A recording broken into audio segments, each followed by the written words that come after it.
Right, for many of us, Christmas and these holiday seasons, they're happy and joyous, and it can be enriched by spending time with family and friends. But family reunions and big dinners, they're also very stressful.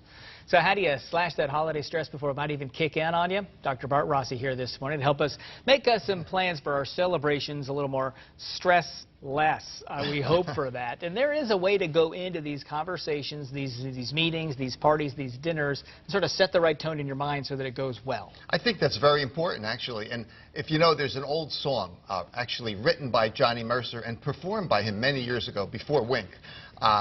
Accentuate the positive. And it seems rather trite, perhaps, but yet it's very true. We ought to think about being positive personally and with our friends and our kids, as positive as we can make it all through the holiday season. That will help a great deal in terms of our frame of mind. Yeah, don't want to bring the whole conversation, party, dinner down just by coming in with your bad news. And also be alert about those people who are going to undermine you, and be prepared to turn things around and accentuate the positive. Right, you do suggest looking out for that sort of Debbie Downer, if you will, at the party, at the dinner, and avoid them. It's going to happen. There's going to be an interaction that's not going to be positive. Be prepared. The old Boy Scout model, be prepared, you know. You suggest don't try to win any argument. Essentially, don't get in arguments. You know, during the holiday season, think about not winning any arguments. Even with your kids, trying to be positive. You can get your point across, especially if you're with friends and they'll listen.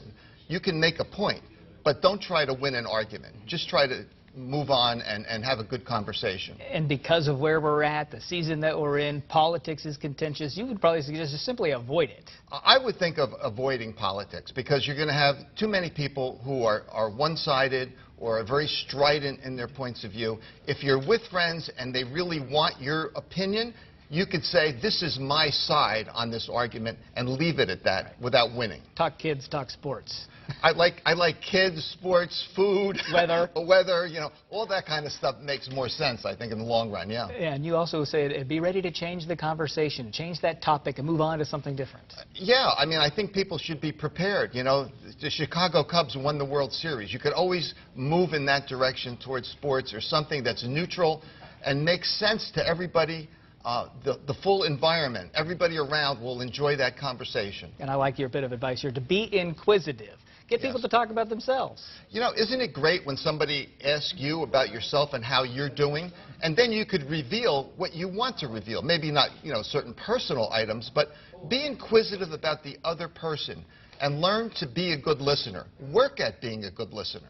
That would be helpful. We enjoy talking about ourselves. We just need to be asked about it. That's right. And if you're inquisitive about the other person, it makes you look better. It makes you look like a more of a real person. Yeah. Yeah, because otherwise, some of these dinners and parties are going to be awful stressful. They can be very stressful, long, drawn out.